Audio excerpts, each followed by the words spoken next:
Entonces, ahora vamos a escuchar al doctor Julián Nevado, que nos va a hablar sobre, ¿cómo se dice approaches en español? Nuevos abordajes para el estudio de las correlaciones genotipo-fenotipo en una cohorte de 138 pacientes con PMS, principalmente españoles.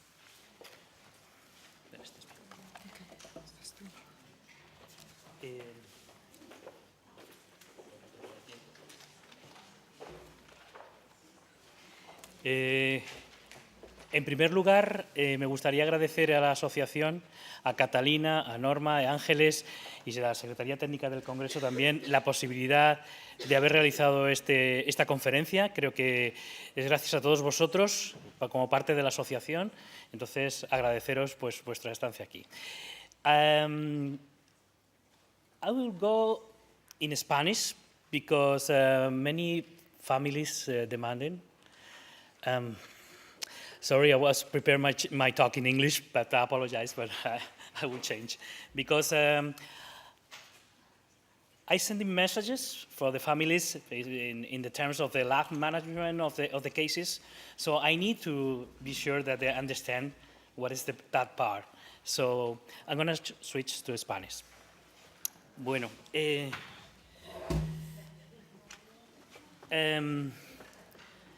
la charla que voy a tratar de presentaros esta tarde, fijaros en el título, 138 pacientes.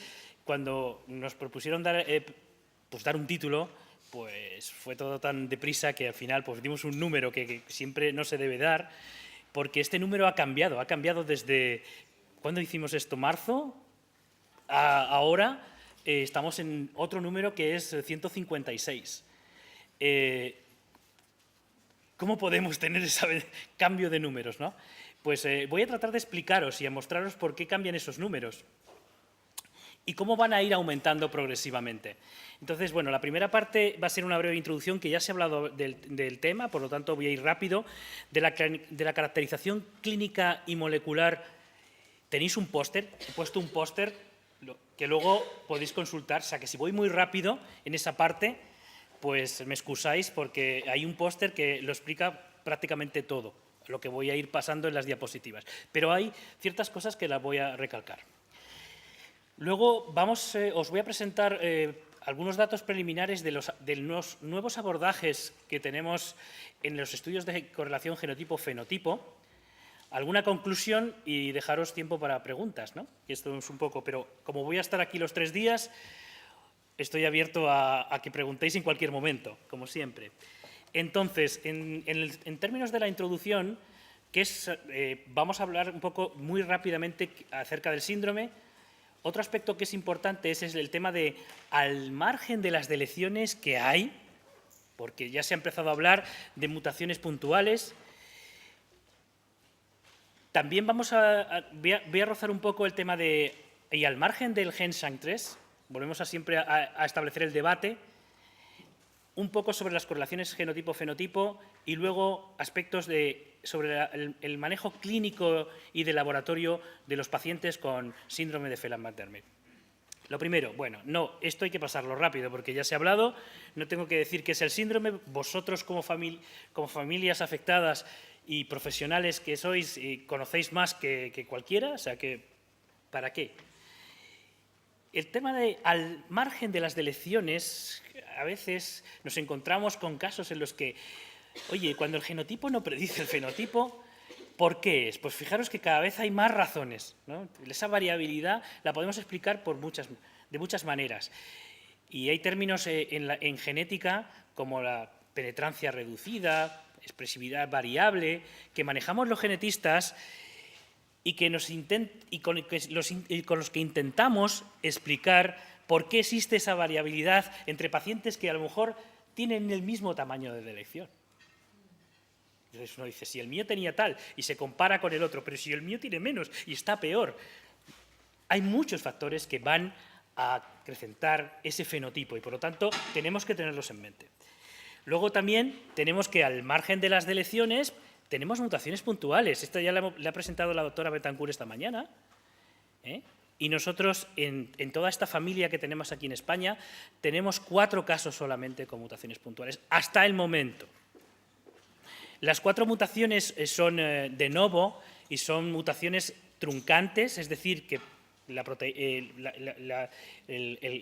información genera una proteína que no es completa y, por lo tanto, muchas veces se degrada rápidamente, por lo tanto, es como si fuese una delección, de alguna manera, en términos de efecto. ¿Qué ocurre con las mutaciones? Pues que no las estudiamos. La mayor parte de los casos, la secuenciación del gen SHANK3, porque es muy compleja y porque a veces no se dirige hacia este gen, se pasa de largo. Entonces, alguien me puede decir que probablemente a mí me hicieron un exoma y no me encontraron nada. Bien, me lo puedo creer, porque a veces la captura, si uno no está pendiente de mirar en SHANK3, lo va a pasar de largo, muchas veces. Y muchas zonas no van a estar bien capturadas por la arquitectura que tiene este gen.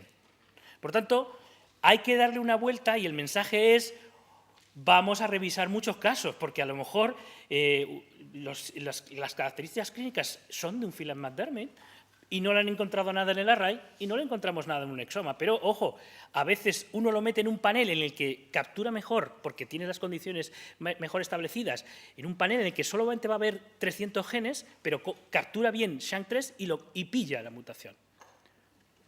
O un panel que haya diseñado buscando zonas sintrónicas, porque algunas mutaciones pueden estar en zonas que no se transcriben y, por lo tanto, la mayor parte de los estudios con secuenciación no lo capturan, y si no lo capturan, no se ven. Y a veces, aunque se capturen, se filtran por los sistemas de softwares. O sea, hay que trabajar mucho sobre esos resultados. Por tanto, hay que darle una vuelta. Yo discutía con Catalina cuál sería la frecuencia. Ella dice que están en el 50-50. Yo discrepo, pero porque ahora mismo solo hay 4 y tenemos 150 y tantos pacientes en la cohorte española. Yo creo que como mucho pueden subir un 20-30%, pero no sé si vamos a llegar a ese 50-50 o incluso darle la vuelta, como ella sugiere. No lo sé, es una especulación, pero mientras no estudiemos completamente, pues es factible. Lo que pasa es que la realidad es que solo hacemos arrays y no en todos los sitios, como ha dicho bien el doctor Lapuncina esta mañana. Y lo vais a ver luego. Bueno, introducción rápida sobre las correlaciones genotipo-fenotipo. Pues mirar, hace tiempo estábamos en resultados conflictivos, seguimos estando ahí. Depende del trabajo que tú leas, unos te van a decir, sí, esto está asociado con un mayor tamaño de delección, y en otros incluso leemos lo contrario. Entonces, es confuso, es confuso. En general, sí que hay que hablar que cuanto más tamaño de delección, como es obvio pensar, pues perdemos más genes, perdemos más interacción, de alguna manera, ¿no? O sea, entonces, lo que a nosotros nos interesaba es un poco ver cómo estaba esta cohorte de pacientes. El otro aspecto sobre el manejo clínico y de laboratorio. Mensaje. En laboratorio clínico, fijaros que, bueno, aquí está Alex, genial el trabajo, un gran trabajo, great job, I love it, para decirnos qué es lo que tenemos que hacer, sobre todo desde el punto de vista clínico. Genial. Con esto se lo lleváis a los clínicos que no conocen nada del síndrome y tienen que al menos ayudaros a pediros pruebas que son esenciales. Pero, ¿qué ocurre con el laboratorio? Fijaros qué ocurre con el laboratorio. Empezamos a estudiar el síndrome de Phelan-McDermid accidentalmente, descubriendo casos. ¿Por qué en el laboratorio? Porque utilizábamos como diagnóstico diferencial una sonda de Fish que tenía una sonda control en la zona final del cromosoma 22.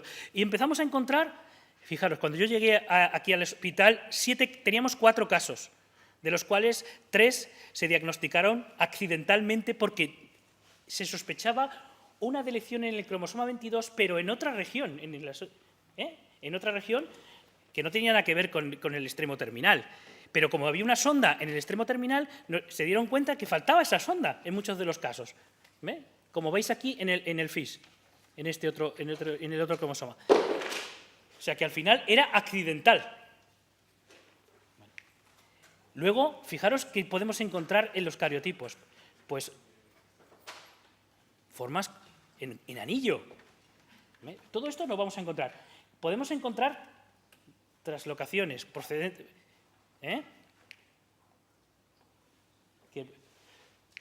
Y esto como se vería un anillo en un FIS. Por tanto, en el laboratorio nos podemos encontrar muchas situaciones diferentes.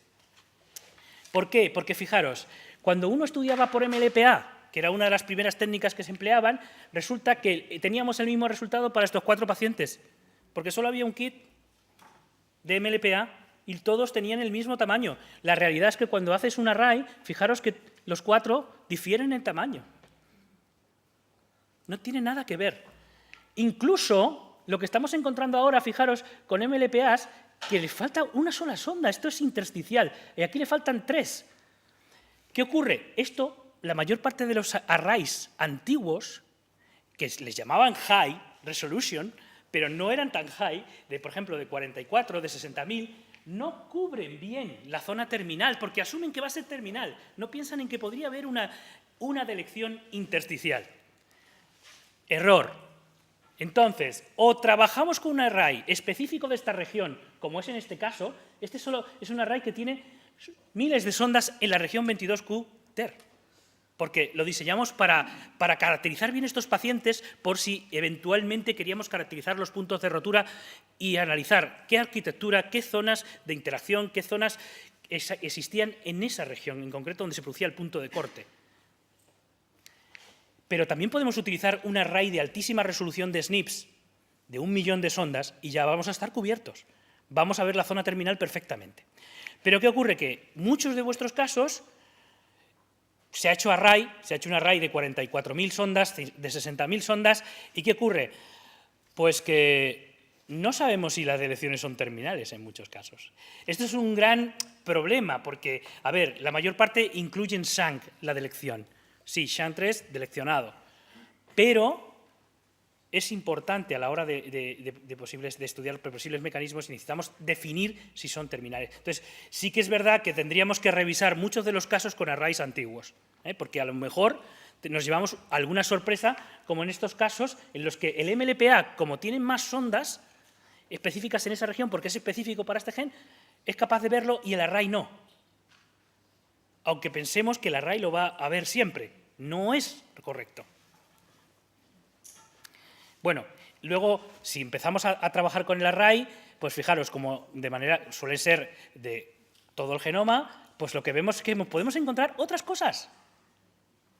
Esto es habitual, no solo en este síndrome, sino en otros muchos síndromes.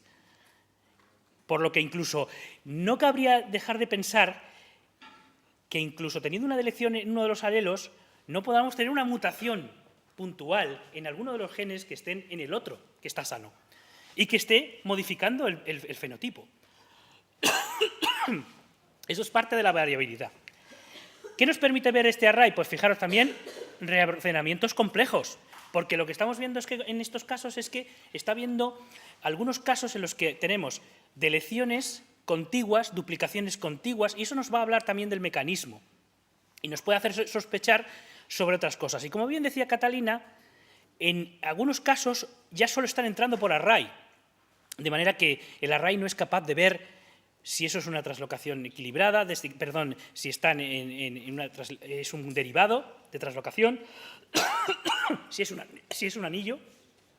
Se puede sospechar, pero no se puede confirmar hasta que no haces una prueba citogenética. O sea que no olvidemos también algunas pruebas citogenéticas, porque nos van a condicionar tener que hacerlas a posteriori. Bueno, fijaros, cuando hemos dicho encontrar otras cosas, es curioso, pero esto lo estamos viendo cada vez más. Estamos viendo que hay otras alteraciones que son sindrómicas. Aquí hay 15 casos que están solamente en el cromosoma 22, pero hay otros, hasta unos 12, que están asociados con alteraciones que pueden tener connotación o variar el fenotipo clínico y que se pueden sumar a las características clínicas del síndrome de Phelan-McDermid.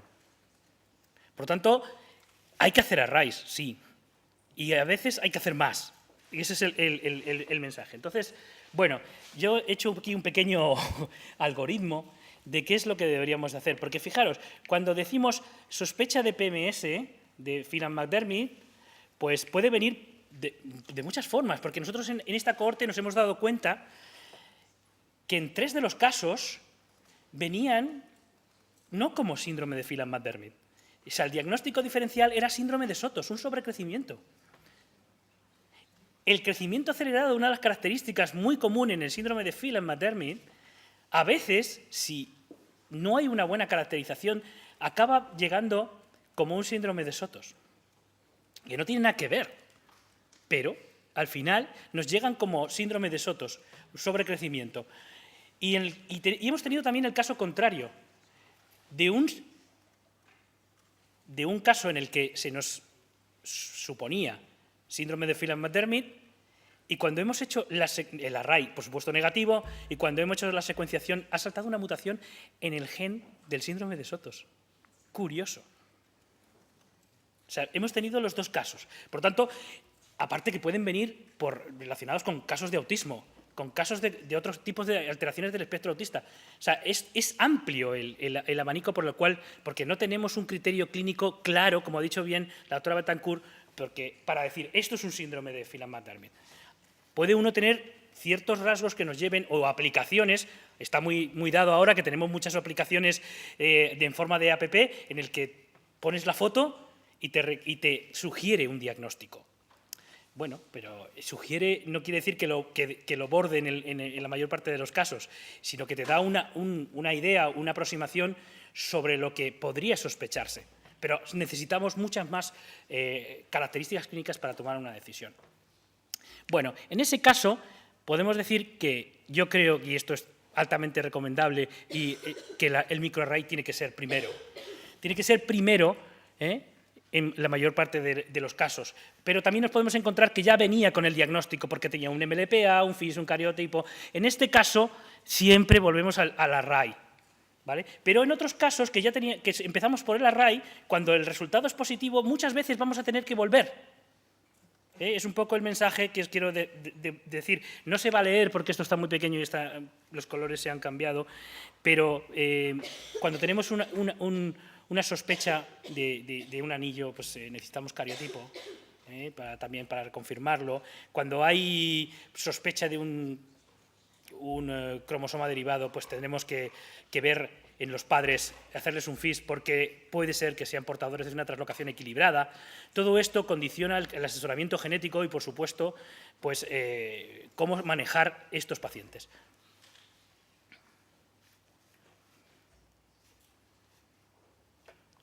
Bueno, esto es un poco la caracterización.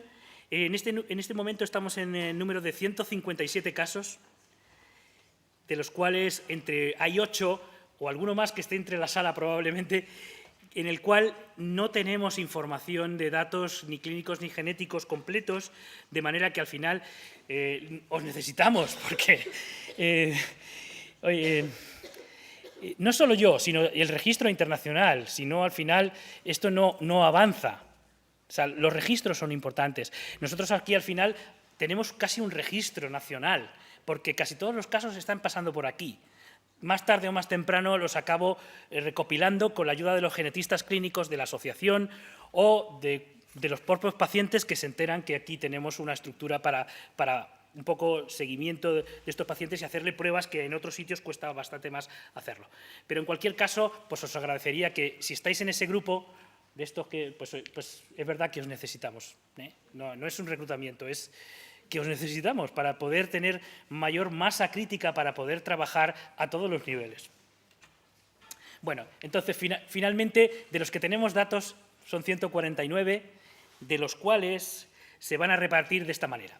Fijaros, la mayor parte están aquí en España, pero tenemos también, gracias a los contactos que tenemos en esta institución con parte del mundo iberoamericano, pues nos han ido mandando pacientes y los hemos ido recopilando. Pero como veis, yo no sé si lo veis muy bien, pero el grueso del número está aquí, en Madrid, aquí, claro, en esta institución, porque al final hemos ido haciendo diagnóstico a mucha gente que ha venido dando botes o a través de la asociación o a través de ellos mismos y están aquí. Pero lo curioso de todo esto, fijaros que el resto del grueso se sitúa en todo este eje mediterráneo. Es curioso, porque esto significa que los hospitales públicos probablemente y que hacen arrays realmente en la clínica están en todo este eje. Y en el resto han llegado a nosotros, probablemente, porque claro, aquí no hay 49, en Madrid no hay 49 pacientes. Pero la realidad es que al final los tenemos, claro, han venido aquí a pasar la consulta.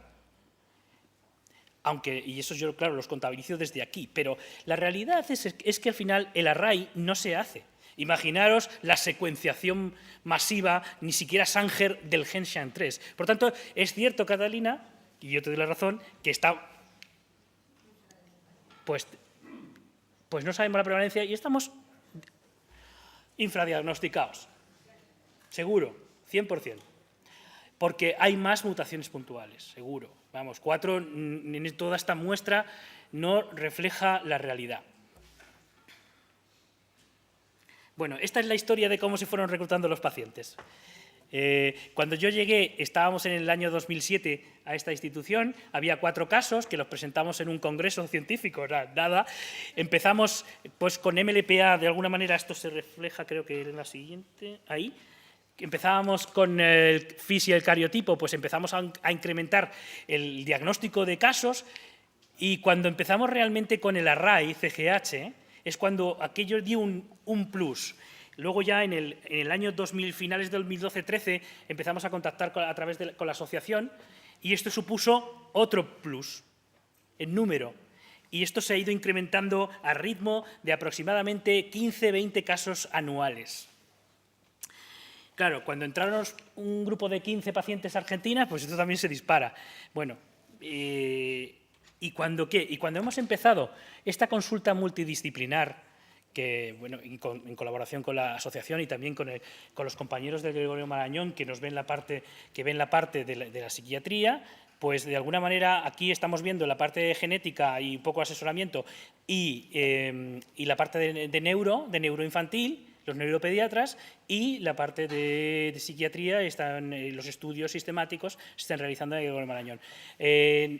Ha disparado también un poco el reclutamiento. Yo creo que eso es un efecto llamada para que vosotros pues, queráis daros a conocer estos casos. Yo espero que sigamos en este ritmo de crecimiento porque tiene que haber muchos más pacientes. Esto es así, es la realidad.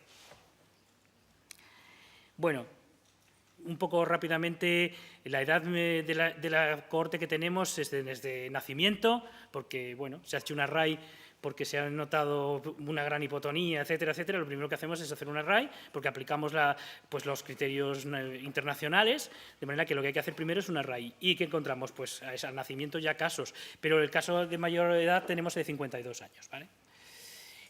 La frecuencia. Este es un tema que me gustaría redondear, porque empiezo a ver una ligera incremento en el número de hembras sobre varones. No es claramente significativo la diferencia, pero empieza a ser bastante, se empieza a mantener ese número. Entonces, bueno, tenerlo en mente porque hay muchos síndromes de microdelección, como por ejemplo el síndrome de delección 4P-, la proporción es casi 2 en las hembras. Entonces, bueno, esto no es anormal. Pero bueno, ahí se queda el dato, vamos a estudiarlo con más detalle. Luego, la edad media al diagnóstico es, si veo bien desde aquí, 76 meses y medio. Este es nuestro gran problema. Nuestro objetivo como institución aquí es centrarnos en el diagnóstico.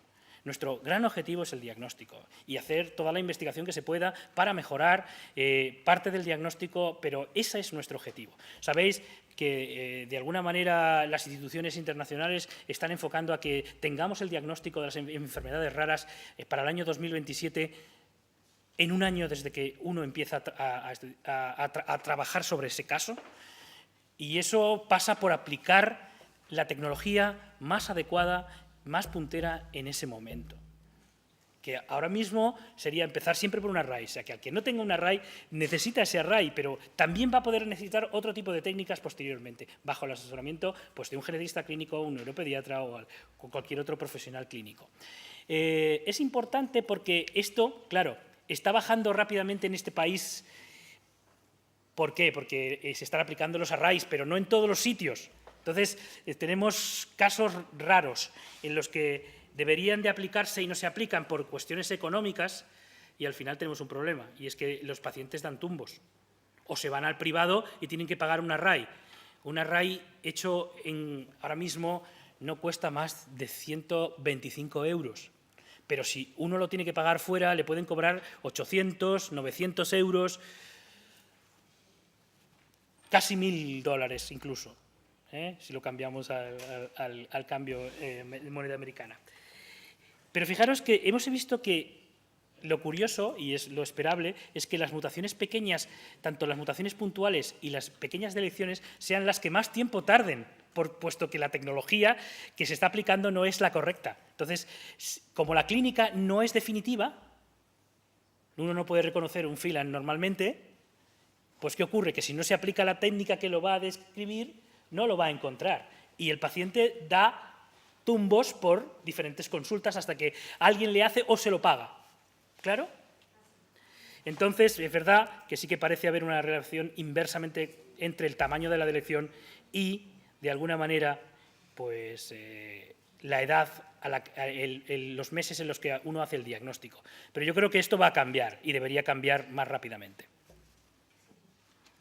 Bueno, esta es un poco la foto que ya puso el doctor Lapuncina. Lo que me interesa aquí destacar son dos cosas, y es que tenemos casos con delecciones desde 9 kilobases hasta 9,2 megabases, es lo que está descrito, no pasan, parece que tenemos aquí una barrera en el 9, o sea que puede ser 9, 9,2, pero ahí está la barrera. ¿Por qué no hay casos con mayores delecciones? Probablemente porque habrá algún gen que pueda ser letal. Es una de las explicaciones, especulaciones. Por encima de 9 megabases, de manera que pues, suele ser un aborto o suele ser pues, un embarazo que no llega a término. O la arquitectura realmente está favoreciendo que esto ocurra solamente en esos 9 megabases, lo cual es poco probable. La media del tamaño de estas delecciones, tenemos una que va desde 3,16 megabases hasta con una diferencia de más o menos 2,67. Esto, comparado con otras poblaciones, yo creo que es un poco más baja en tamaño. El tamaño de las delecciones de media es un poco más pequeña, ¿vale? Esto puede tener implicación, puede tener una implicación clínica o no. Pero lo más importante de resaltar para mí es que tenemos aquí un conjunto de 38 casos por debajo de 0,5 megabases. Estos son muy informativos para nosotros, para lanzar cualquier estudio de asociación estadística, porque creemos que nos van a aportar mucha información. Bueno, en caso de las mutaciones puntuales ya las hemos visto anteriormente. Luego, en términos de datos genéticos, ya digo, están todos ahí. La mayor parte tenemos mutaciones terminales, que veis aquí. Llama muchísimo la atención el número de mosaicos que tenemos. Es bastante elevado, pero no hay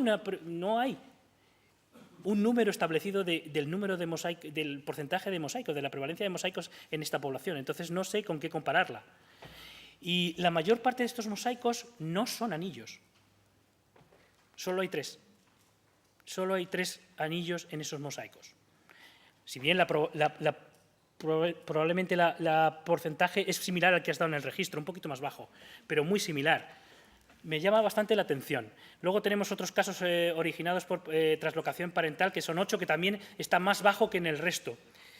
Y luego hay reordenamientos adicionales en muchos de los casos.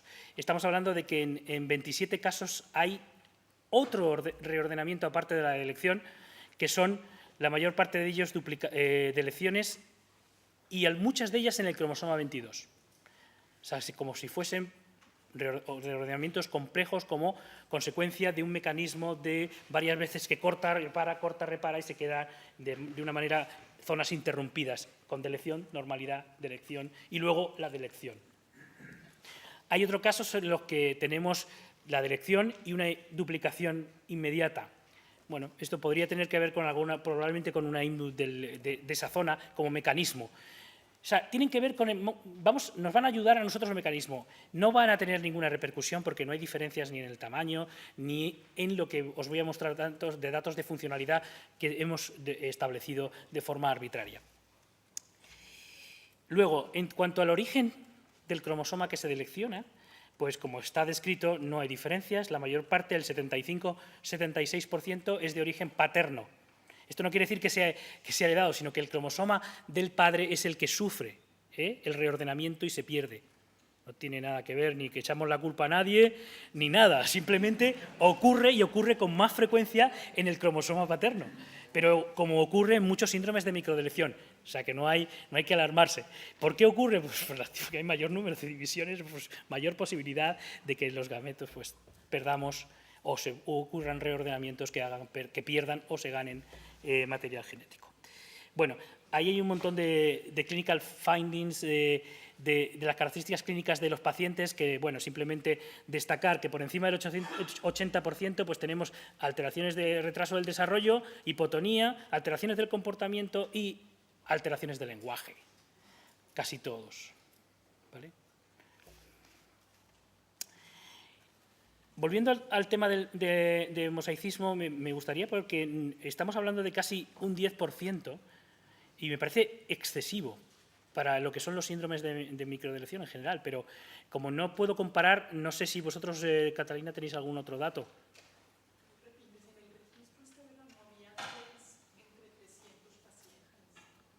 Eso es un 1%. O sea, y estamos hablando de un 10%. Es un número muy elevado de mosaicos en esta población. E incluso tenemos un mosaicismo germinal. ¿Esto qué quiere decir? Pues que es heredado de un padre que porta la delección en sus gametos sexuales. De manera que probablemente mosaico y ha transmitido a la descendencia y tiene 2 hijos afectos. ¿Vale?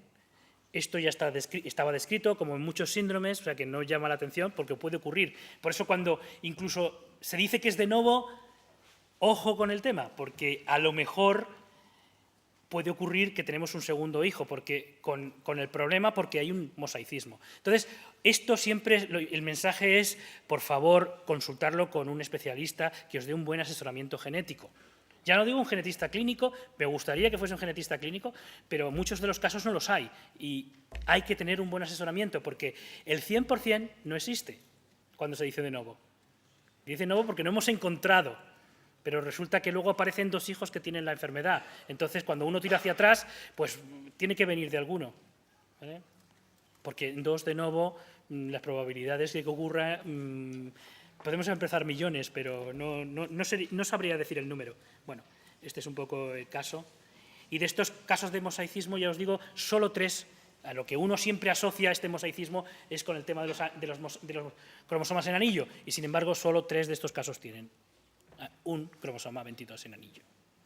Por tanto, es una población diferente, algo diferente a lo que está publicado. No sé si merece la pena ahondar en esto o es un tema que tendremos que discutir más avanzado.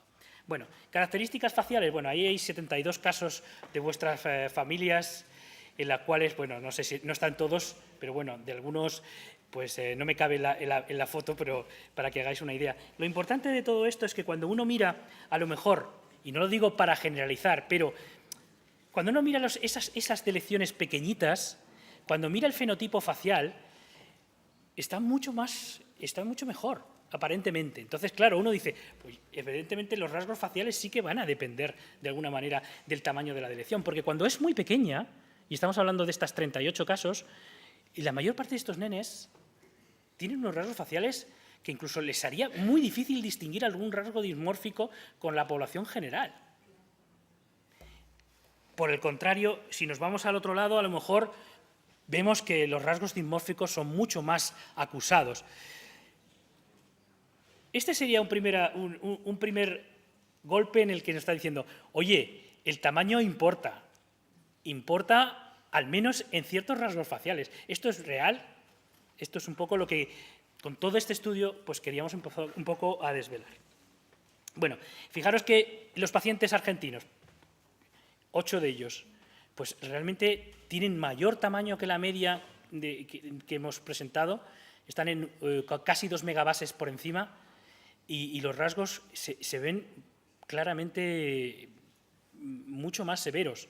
Probablemente también hay que decir que el manejo de los pacientes en Argentina, como bien ha presentado pues, el padre que venía de Argentina, es completamente, perdona que no me acuerdo de tu nombre, te estoy viendo, pero Hernán, vale, perdóname. Hernán, no es lo mismo. Yo tengo muchos colegas en Argentina y sé los problemas para hacer una RAI, por ejemplo. Y de hecho, muchos de ellos los he hecho yo. Sí, aparte del precio. El precio ya sé que es, pero a veces no solo es el precio, sino es la complejidad que tiene comprar los reactivos para hacer el array. ¿Y dónde hacerlos? Bueno, tuvimos que hacer un amparo ante la justicia para poder conseguirlo. Bueno, lógico, no me sorprende, pero bueno, es una cosa que tendríamos que poder, si uno aplica lo que es las guidelines internacionales, lo que habría que hacer cuando tenemos un paciente así es hacer siempre primero un array y luego vemos a ver lo que ocurre, porque eso es lo que dicen las guías internacionales de buena práctica para estudio de pacientes con discapacidad intelectual, malformaciones congénitas y alteraciones del espectro autista. Entonces, bueno, si no se hace, pues dependerá del hospital, de las condiciones del país o de lo que queramos, pero habría que hacerlo. Este también me pareció bastante interesante porque cuando uno empieza a diseccionar por el tamaño de la delección cuál es la principal causa por la que vienen a la consulta, pues claro, dice, fijaros, las delecciones pequeñas, ¿por qué vienen? Pues claro, en todos ellos tenemos alteraciones del desarrollo. Fijaros que están, pues development delay en todos. Bueno, no me sorprende. Pero cuando uno fija, ¿y cuál es la principal razón por la que destaca sobre las demás en esta población de 38 casos? Es que fijaros que es que yo casi no lo leo aquí, alteraciones del lenguaje. Y si aumenta un poquito más, con la media de en torno a 1 y pico, la principal causa que empieza a ver es alteraciones del espectro autista y discapacidad intelectual ya aparecen. Y la hipotonía también aparece bastante. Y según vamos bajando, pues empezamos a encontrar que los rasgos dimórficos, de nuevo, aparecen claramente como la primera causa de venir a la consulta de genetista, cuando el tamaño empieza a estar en torno a de 4 megabases. O sea, de alguna manera, otra vez, los rasgos dimórficos parece que sí que están claros, que parece que sí que dependen del tamaño de la delección.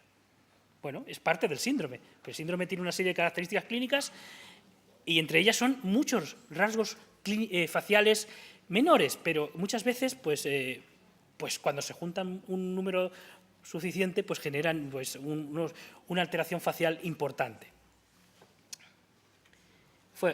Los breakpoints. Pues fijaros, os las voy a enseñar.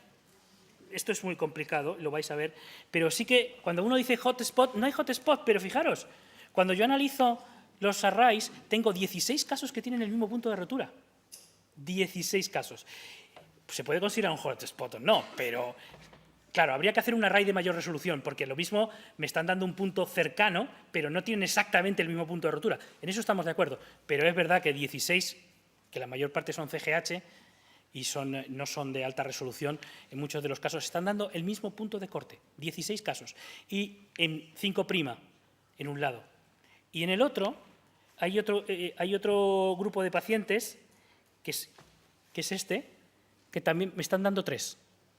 Nada más. Eso es lo más curioso que uno puede encontrar dentro de este grupo de pacientes. Y esos son, por supuesto, intersticiales.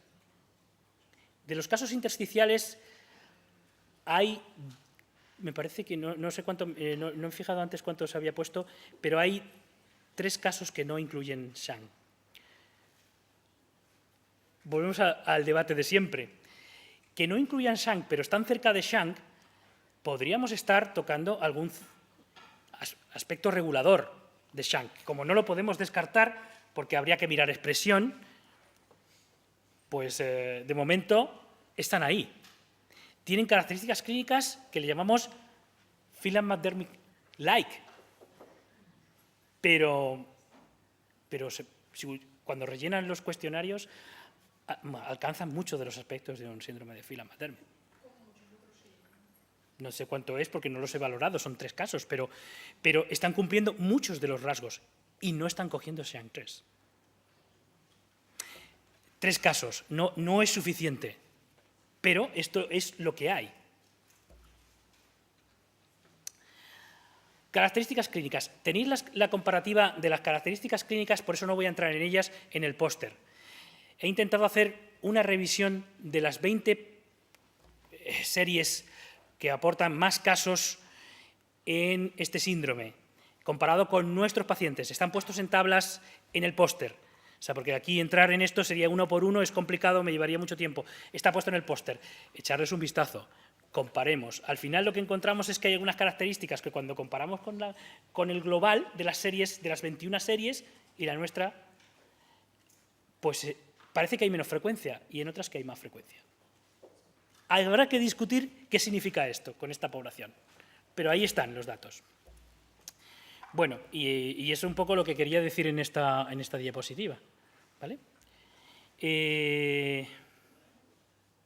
Algunas están para arriba y otras están para abajo. Es lo que vais a ver en las tablas. Pero sí que me gustaría llamar la atención sobre el tema de la resonancia. Es una cosa que aquí en este país parece que se hace habitualmente y cuando se cogieron estos datos, pues bueno, había pues casi la mitad tenían resonancia y de los cuales, sin embargo, pues un tercio tenía alteración. Pero la resonancia se hace como churros. Y, sin embargo, el otro dato que me llamó muchísimo la atención es que solamente 1 de cada 5 tenían estudio sistemático de autismo. Entonces, claro, esto, afortunadamente, en la charla que vendrá detrás, espero que los colegas del Marañón me digan, pues a partir de ahora ya no son 1 de cada 5, porque van a presentar un trabajo con 50 de estos pacientes de esta cohorte, de 139 españoles más o menos que tenemos. En ese caso, yo creo que por ahí al Sistema Nacional de Salud, o en este caso de esta comunidad, pues ahí hay que hacerle un llamamiento para que eso cambie y que por lo menos, si es necesario, se haga ese tipo de estudio. Porque parece que la imagen, pues como churros, no pasa nada, se hace y tiene un coste también. Y sin embargo, no es tan resolutiva, no aporta en muchos casos nada, que no se encuentra nada. No sé cómo voy de tiempo.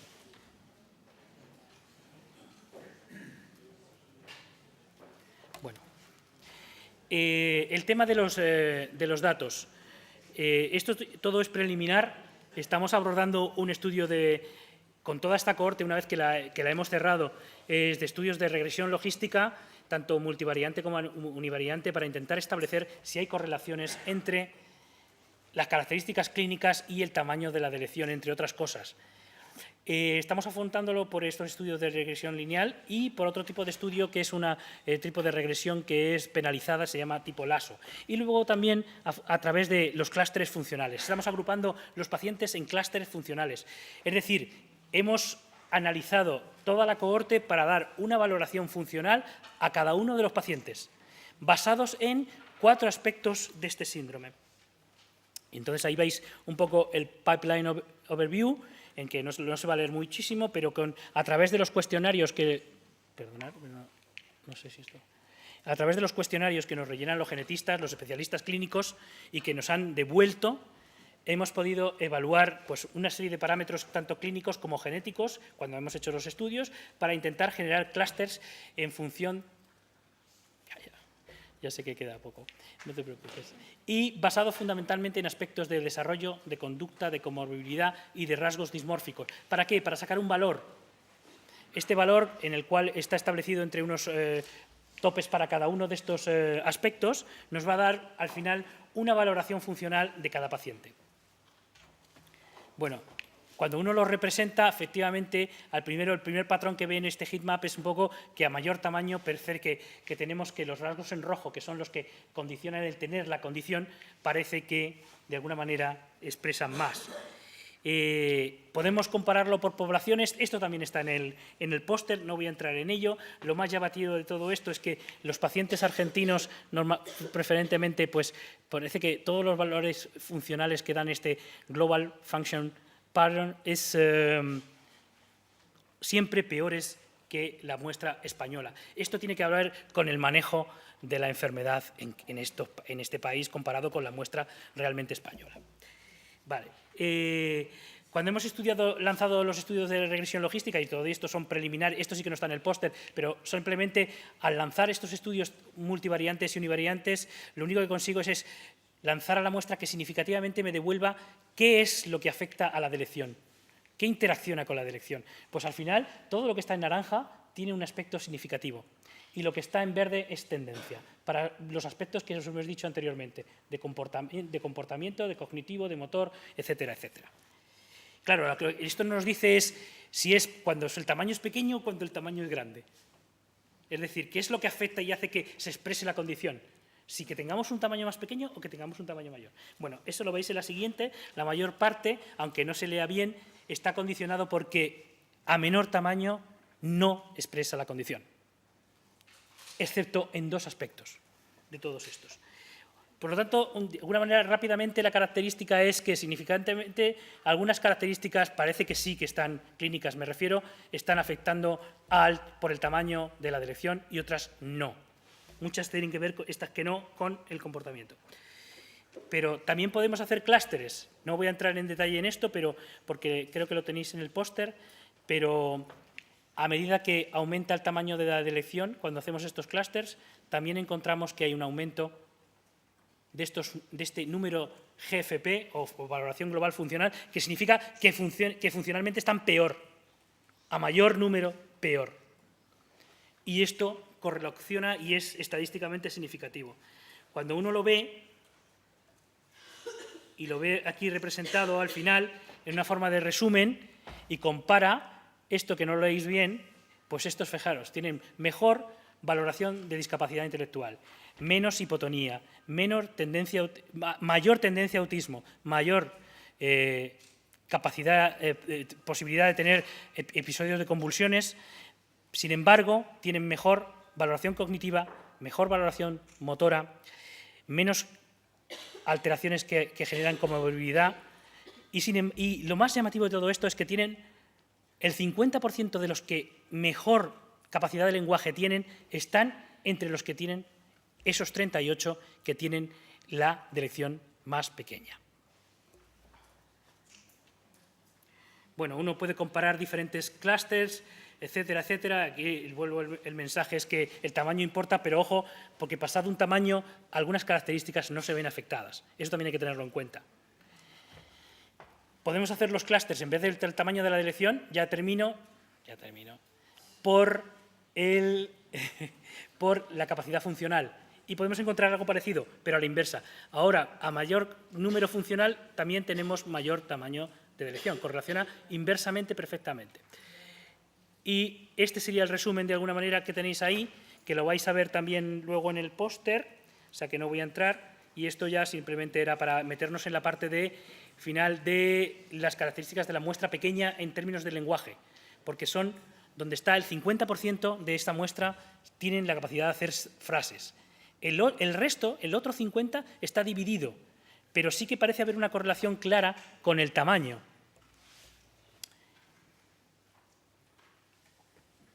Y bueno, simplemente entrar en los datos preliminares del LASO, pero no voy a entrar. Estamos buscando y hemos encontrado diferentes SNPs que pueden estar implicados o relacionados con el tamaño de la delección y con el aspecto funcional que estamos viendo. Estos son muy preliminares, por lo tanto, no voy a entrar en ellos. Simplemente para terminar, pues os hemos propuesto un algoritmo para el manejo del laboratorio, porque tiene que ser así. Hemos caracterizado de alguna manera la muestra española, la hemos comparado, y en el póster lo vais a ver, con otras series publicadas.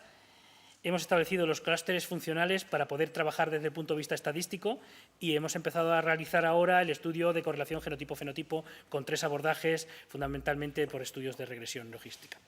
Y simplemente pues agradeceros a vosotros, las familias, y a la institución y bueno, ahí estamos en forma de cromosoma X, malamente, porque parece que hay alguno que se ha salido del cromosoma, veis aquí, que rápidamente tiene una alteración.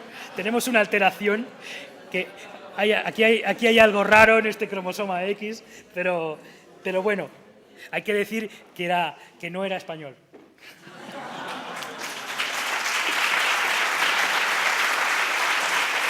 Bueno,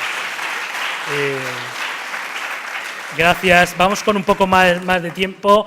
Si tenéis alguna pregunta, yo voy a estar ahí después en los pósters y sobre el póster podemos hablar todo lo que queráis. Salvo que fuese algo muy llamativo, por favor, pasamos a la siguiente conferencia.